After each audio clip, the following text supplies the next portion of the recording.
Hello students, welcome to my channel IGNOU study material. I hope कि आप सब अच्छे होंगे। मैं भी बहुत अच्छी हूँ। सो स्टूडेंट्स, आज हम BEDSV 101 के ब्लॉक 5 को डिस्कस करेंगे। ठीक है, ये आपका इस बुक का लास्ट ब्लॉक है जिसमें कि आपकी 4 यूनिट्स रहेंगी। Social linkages, unit 1 value development through social institutions, family and neighbourhood, unit 2 school and peer, unit 3 role of parent, unit 4 influence of media on value development. तो इस वीडियो में हम यूनिट 1 को डिस्कस करेंगे, value development through social institutions, family and neighbourhood.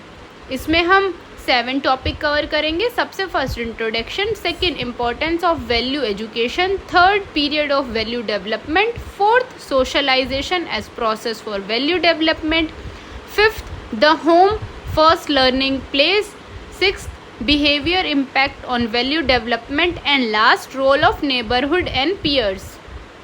सबसे पहले हम इसके इंट्रोडक्शन की बात करते हैं। इसके इंट्रोडक्शन में बताया गया है कि जब हमने मोरल डिकेड को ऑब्जर्व किया तो उससे पता चला कि जो सबसे ज़्यादा इन्फ्लुएंस करती हैं वो हमें हमारी सोसाइटी, हमारे फैमिली, हमारे पेरेंट्स और हमारे पीयर्स क्या है, इन्फ्लुएंस करते हैं। नेक्स्ट टॉपिक है आपका इम्पॉर्टेंस ऑफ वैल्यू एजुकेशन। देखो, वैल्यू एजुकेशन एक प्रोसेस है जिसमें कि लर्निंग और टीचिंग होती है, जिसमें हम आइडियाज़ को सीखते हैं जो हमारे बिहेवियर को गाइड करते हैं कि कितने हम ऑनेस्ट है, कितने रिस्पॉन्सिबल हैं, कितनी हम लोगों की रिस्पेक्ट करते हैं। इसका मेन एम है कि एक इंडिविजुअल को हेल्प करती है कि वो कितना रिस्पॉन्सिबल बनेगा, कितने इथिकल बनेगा और कितना ज़्यादा सोशल अवेयर होगा।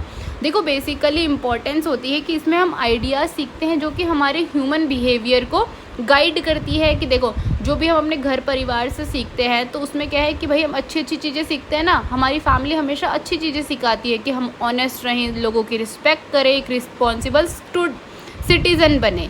ठीक है, इससे हमारी क्या है, ग्रोथ हो। इसकी इम्पॉर्टेंस है बिल्ड कैरेक्टर एंड इंटेग्रिटी। हमें फ़र्क पता होना चाहिए क्या सही है क्या गलत है। हमें हमेशा ऑनेस्ट रहना है, अकाउंटेबल रहना है, कोऑपरेटिव रहना है, हमें लोगों की बात समझनी है। ठीक है, एक स्टूडेंट जो है वो इतना एबल हो कि भाई वो अपने लाइफ में डिसाइड कर सके उसे क्या करना है और क्या नहीं करना है। उसको अपने स्ट्रेस मैनेज करना आना चाहिए, अपने इमोशंस को मैनेज करना आना चाहिए। वो एक काइंड पर्सन हो, हमेशा इमोशनल बैलेंस बना के रखे, सेल्फ कॉन्फिडेंस होना चाहिए। ठीक है, एक पॉजिटिव एटीट्यूड होना चाहिए। नेक्स्ट टॉपिक है आपका पीरियड ऑफ वैल्यू डेवलपमेंट। ठीक है, इसमें आपके 3 पीरियड्स बताए गए हैं वैल्यू डेवलपमेंट के। सबसे फर्स्ट है द इम्प्रिंट पीरियड। ये जो पीरियड है वो सोशल इंस्टीट्यूशन, जैसे आपकी जो फैमिली और नेबरहुड है, यह पीरियड आपका स्टार्ट हो जाता है एज ऑफ 7 से। ठीक है, तो इस पीरियड के दौरान जो मोर्सी मैरिस है उन्हें डिस्क्राइब किया गया है कि एक इंडिविजुअल स्पंज की तरह होता है, जो वो देखेगा वही वो चीज़ें अब्जॉर्व करेगा। मतलब मान लो कि एक बच्चा है, वो एक स्पंज की तरह है, जो हम बच्चे को सिखाएंगे वही सीखेगा वो। ठीक है, उनके अकॉर्डिंग बोला गया है कि वो हर चीज़ को सच मान लेगा, स्पेशली जब उसके पेरेंट्स की बात आती है। नेक्स्ट पीरियड है the modelling period.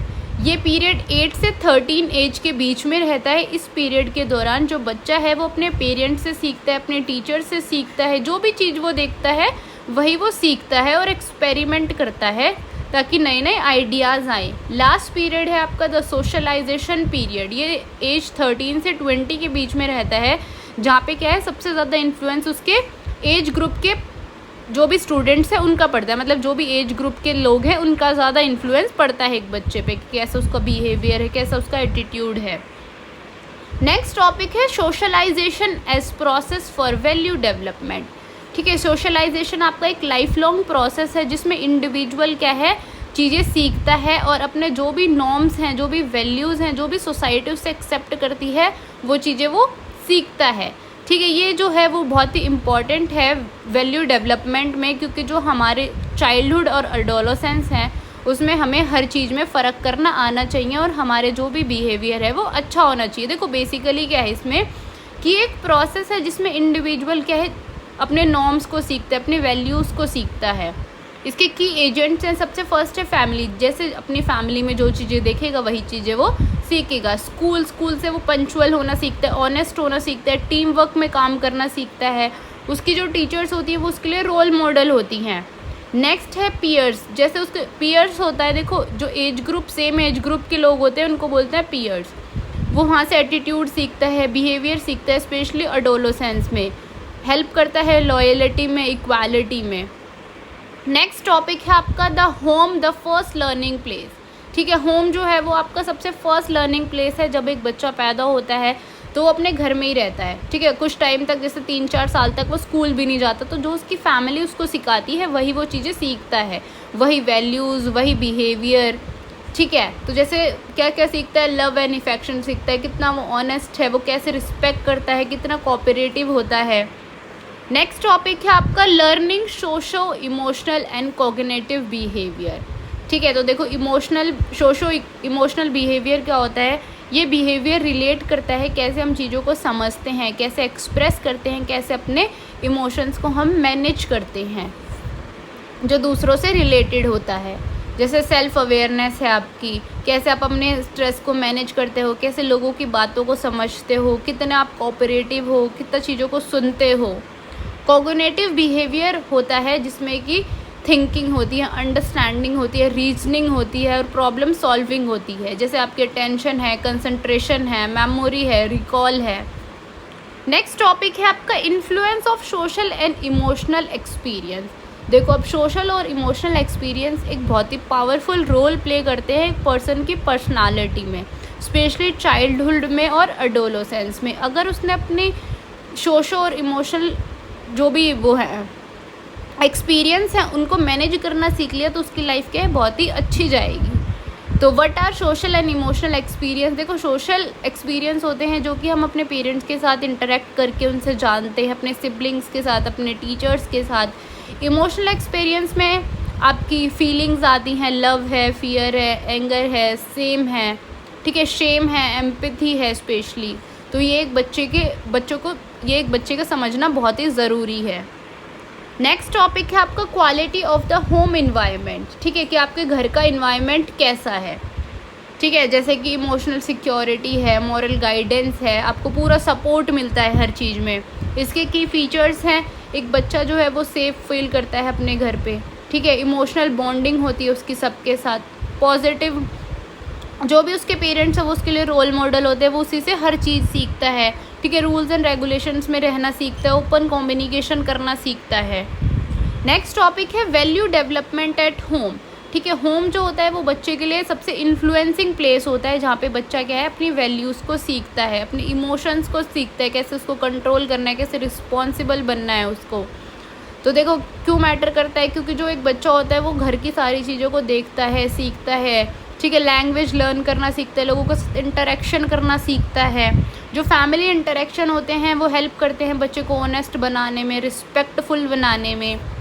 Next topic है आपका behaviour impact on value development. ठीक है, बिहेवियर जो है वो वैल्यू डेवलपमेंट पे इम्पैक्ट डालता है कि कितना जो है वो एक इंडिविजुअल स्ट्रॉन्ग है, कितना चीज़ों को सीखता है, कितना वो वीक है। अब देखो इसका क्या इम्पैक्ट है। सबसे फर्स्ट है behaviour as a reflection of value. जो उसके एक्शन होते हैं वो ट्रू वैल्यूज़ को शो करते हैं। जैसे कि वो अगर एक फ्रेंड की हेल्प कर रहा है तो उससे पता चलता है वो कितना केयरिंग है। ठीक है, अगर वो भाई हर चीज़ में क्या है, ऑनेस्टी दिखाता है, किसी भी गलत चीज़ को वो बर्दाश्त नहीं करता, तो पता चलता है कि कितना ज़्यादा ऑनेस्ट पर्सन है। वो चीज़ों को देख के सीखता है। ठीक है, उसकी जो भी बिहेवियर हैबिट्स हैं जैसे कि शेयरिंग है, वो हमें पता चलती है कि कितना ये शेयरिंग पर्सन है, कितना अच्छा बच्चा है ये। ठीक है, उसका बिहेवियर कैसा है, कितना कोऑपरेटिव है, कितना ट्रस्टफुल है। नेक्स्ट एंड लास्ट टॉपिक है आपका role of neighbourhood and peers. ठीक है, जैसे जैसे एक बच्चा ग्रो होता है तो अपने घर से जब वो बाहर निकलना शुरू होता है तो वो अपने नेबरहुड्स से बहुत सारी चीज़ें सीखता है, अपने एज ग्रुप के बच्चों से बहुत सारी चीज़ें सीखता है। पीयर्स होता है जो आपके सेम एज ग्रुप के बच्चे होते हैं। ठीक है, ये मैंने अभी पहले भी बताया तो मैं दोबारा बता रही हूँ। ठीक है, तो उससे क्या क्या चीज़ें सीखता है। अब देखो रोल ऑफ नेबरहुड, जो भी हमारे लोकल सराउंडिंग है, हमारे नेबर्स हैं, हमारी कम्युनिटी लीडर्स हैं, उनसे हम क्या बहुत सारी चीज़ें सीखते हैं। जैसे कि कम्युनिटी रोल मॉडल, जो बच्चा है वो जो चीज़ें देखेगा वही चीज़ें सीखेगा। कैसे कि भाई पीसफुल, अगर आप अच्छी सोसाइटी में रहते हो तो आप हमेशा पीसफुल, हमेशा कोऑपरेटिव रहोगे। ठीक है, क्या क्या लोगों के पास अपॉर्चुनिटी है, कैसे आपको टीम वर्क में काम करना है। नेक्स्ट है रोल ऑफ पीयर ग्रुप्स, कि अपने जो भी एज ग्रुप के बच्चे हैं उनसे हम क्या क्या चीज़ें सीखते हैं, क्योंकि उनके साथ हम बहुत ज़्यादा टाइम स्पेंड करते हैं। ठीक है, तो वो जैसे बच्चों में आप जैसी संगति में आप रहोगे वैसे ही चीज़ें सीखोगे कि कैसे आपको बोलना है, कैसे आपको ऑनेस्ट रहना है। स्पेशली हमारे एडोलेसेंस में जो होता है वो बहुत ज़्यादा इम्पैक्ट पड़ता है हमारे जो भी एज ग्रुप के बच्चे होते हैं उनके साथ। ठीक है, कॉन्फ्लिक्ट को कैसे सॉल्व करना है, कैसे पेशेंस रहना है, कैसे फेयर रहना है, ठीक है, कैसे चीज़ों को शेयर करनी है। आई होप कि आपको ये यूनिट समझ आई होगी। अगर फिर भी आपको कोई डाउट है तो आप मेरे से कमेंट्स में पूछ सकते हैं। And thank you for watching.